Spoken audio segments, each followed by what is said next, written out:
Здравейте, колеги! Днес, 5 март 2017 година, искам да ви представя новата си преса, която презентирах и на изложението в Плевен февруари месец. Значи, тук в момента говорим за много по-голяма производителност, която има в съотношение с старата преса. При старата преса беше необходимо повече време за застиването на лееците, които оставаха отстрани, докато в този вариант, вече сме го избегнали този проблем и с нея може да се изработиме около 30 до 40 основи за час. В зависимост от ловкостта и съответно опита, който придобиваме по време на самата работа с пресата. Значи да преговорим пак от начало за какво става въпрос. Пресата се нивелира. Дори в задния край в момента съм подложил една стъклена ивица с дебелина 3 мм, за да има лек наклон напред. 20-30 литра вода за охлаждане на пресата, което според мен е по-добрият вариант в домашни условия и естествено по време на зимния период да си изработваме самите основи. Оттам нататък, значи, пристъпваме към заливането на самата преса. Заливането може и да не е цялостно, заливаме в задния край. Заливаме в задния край и веднага притискаме. Значи в момента заливаме без отделител. В какво се състоеше отделителя? Значи говорим за разтвор от сапунена вода, който пресичаме с етилов алкохол или така разпространената при нас ракия. След като изчакаме известно време, както ви казвам, всичко се придобива с опит, пристъпваме към отделянето на основата. Ето тук в десния край имаме едно кръченце, което ни помага за по-лесната работа и внимателно отделяме основата.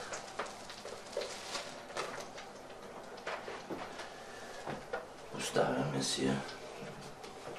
Сега, както казахме за отделителя, значи хубаво е да се напръска леко с пулверизатора, за да може да се работи по-лесно.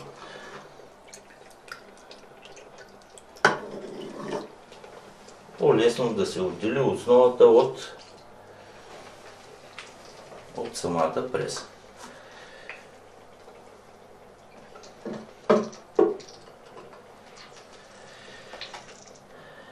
Имайте в предвид, че много колеги ме питат по какъв начин може да се обезпаразитим восъка. Значи восъка може да се обезпаразити най-добре и в фритюрника. Имайки в предвид, че дори и професионалните машини, които изработват восъчни основи, вече не са на основата на автоклава, а говорим за една температура от 120 градуса в порядъка на 20 до 30 минути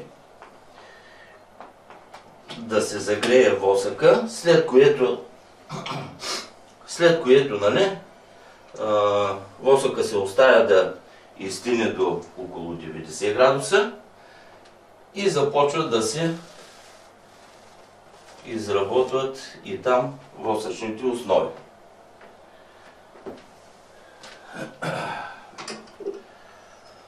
Напръскаме отново.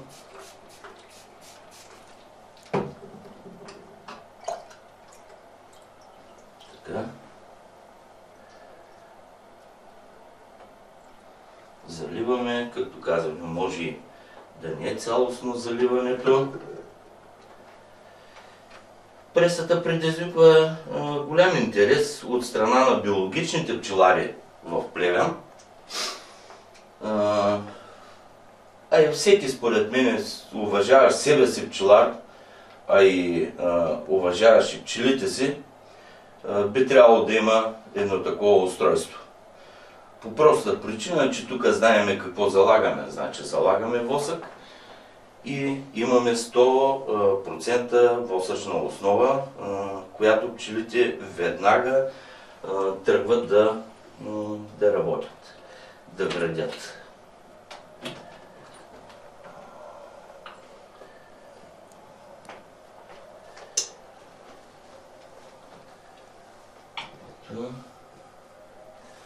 Както казахме, лееците тук вече не съществуват и оттам идва и по-голямата производителност на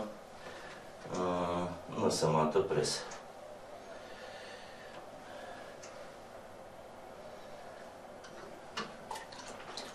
Тук искам да спомена на изложението в Плевен Ганчо от Цар Асен, който е по биологично пчеларство, прояви интереси към новата преса, въпреки че има стария модел, се закупи такава. Много поздрави на Николай от Попово, който от 2006 година притежава моя преса и сме много добри приятели. А и срещнах и много колеги, които притежават мои преси и са доволни от тях. Да не забравяме да споменем Иван Токмаков, който живее в щата Индиана, и Любо от Илинойс, благодарение на които моите преси се настаниха трайно и на американския континент.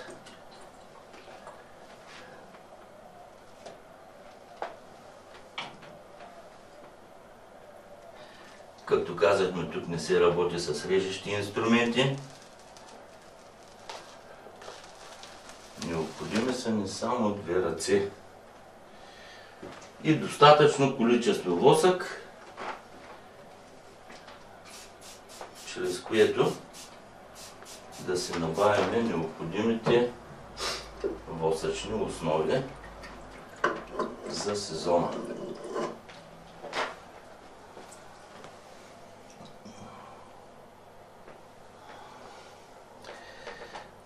Восъка се избива през целия преден край. Сега, както се казва, няма 100% щастие, пълно щастие.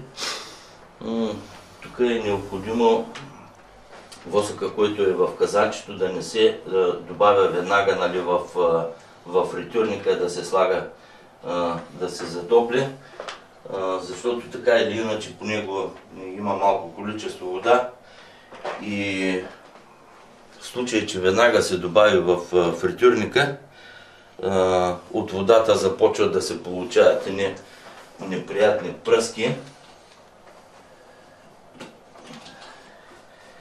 което не е за предпочитане.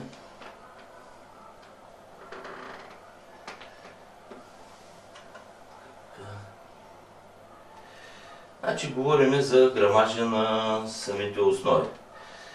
Тук основите стават в порядъка около 100 грама. Тая в момента малко съм я модифицирал, в смисъл такъв, че съм намалил в предния край просто с няколко десети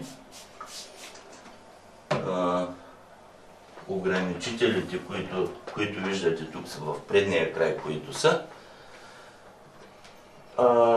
В края на клипа ще измериме и самия техен грамаж. Значи много ви моля, давайте вашите коментари, съвети, ако имате такива. В случай, че нещо съм пропуснал, питайте, интересувайте се. Всичко може да намерите в YouTube и предните ми клипове дори, които са със стария модел преса.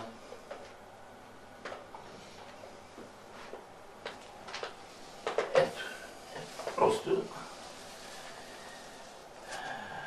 няма какво да говорим. Дори думите са излишни тук. Това е идеалният вариант да се затворите цикъла в самия пчелин. Единственото нещо, което влиза отвън в пчелния кошер е восъчната основа.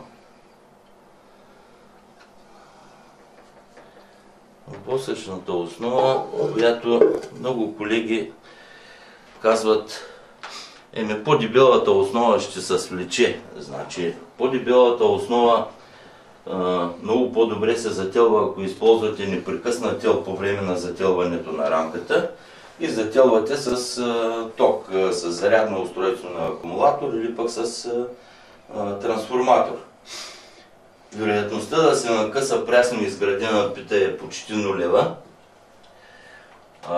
И има още едно такова предимство, че дори при липса на високоотделяне, а при приток на нектар, пчелите изтеглят от дебелата основа и също градят.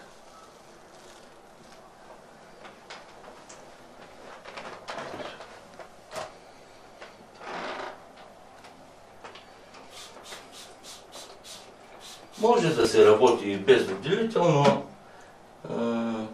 както казахме, това е за по-лесна работа и естествено за по-голяма производителност.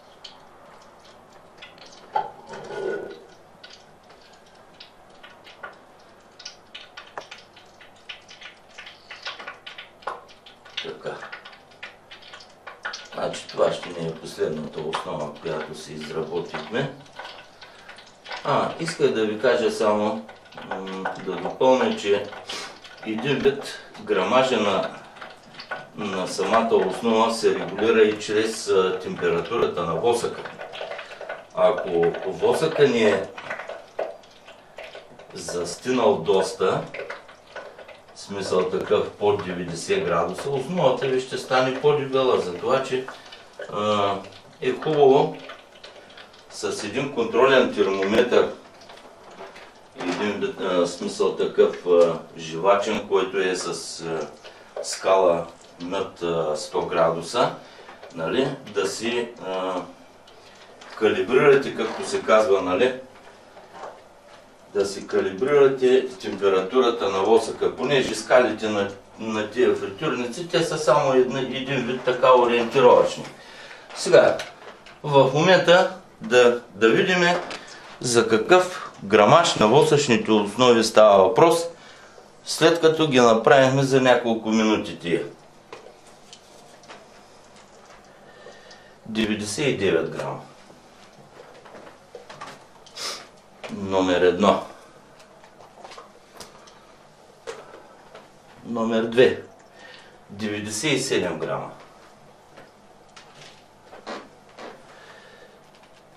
Основа номер 3. 99 грама за спа. Основа номер 4. 99 грама. Основа номер 5. 104 грама. Имайте предвид, че по-дебелите основи може да си ги притопите. Основа номер 6. 99 грама. Номер 7. 103 грама. Но това не е проблем да ви кажа. Номер 8. 105 грама. Ето с това кратката ни демонстрация при представянето на новата преса приключва. Пожелавам ви успешни пчеларски години и моля ви, коментирайте новото ми изделие, въпреки и да имате някакви съмнения. Благодаря ви за вниманието.